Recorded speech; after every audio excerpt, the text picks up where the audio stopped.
Un congrès doublé d'une assemblée générale, ça n'arrive que tous les 4 ans dans le village de Tchobon, dans la commune de Kartiak.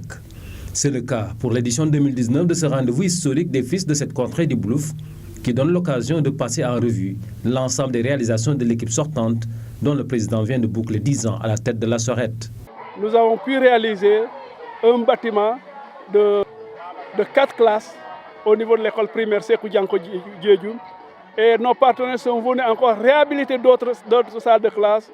L'État du Sénégal, par le biais de l'inspection d'académie, a également réalisé 5 classes au niveau de cette école.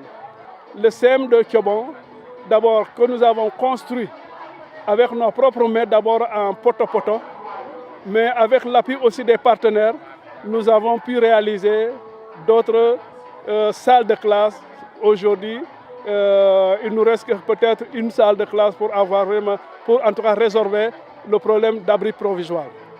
Il y a aussi l'école franco-arabe qui également a été entièrement construite par des partenaires et par le conseil municipal. La maternité, une maternité moderne, une maternité qui vraiment, presque on va dire dans toute la région, on ne peut pas avoir une maternité de ce genre.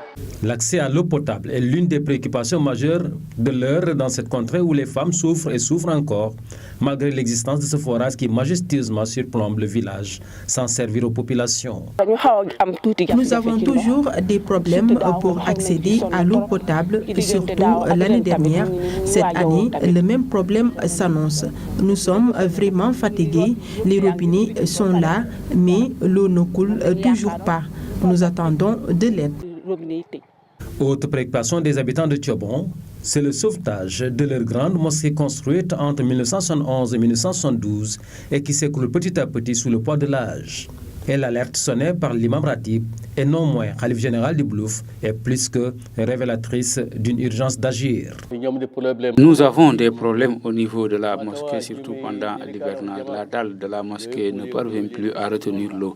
Parfois même la terre nous tombe dessus, le plafonnage s'est écarté avec ça. Est-ce que cette année on peut même prier dans cette mosquée pendant l'hivernage? Nous demandons à l'État de nous financer pour qu'on puisse finir notre projet de construction. C'est tout naturellement que ces 2 points figurent parmi les priorités pour la nouvelle équipe qui devrait présider aux destinées de la Sorette les 4 prochaines années. Rappelez que ce congrès de l'Association des ressortissants de Tchobon, édition 2019, avait comme parrain M. Tunturung Mané, fils du terroir, éminent et enseignant, qui a fait la fierté de ce village et dont le comportement devrait inspirer les jeunes générations de Tchobon.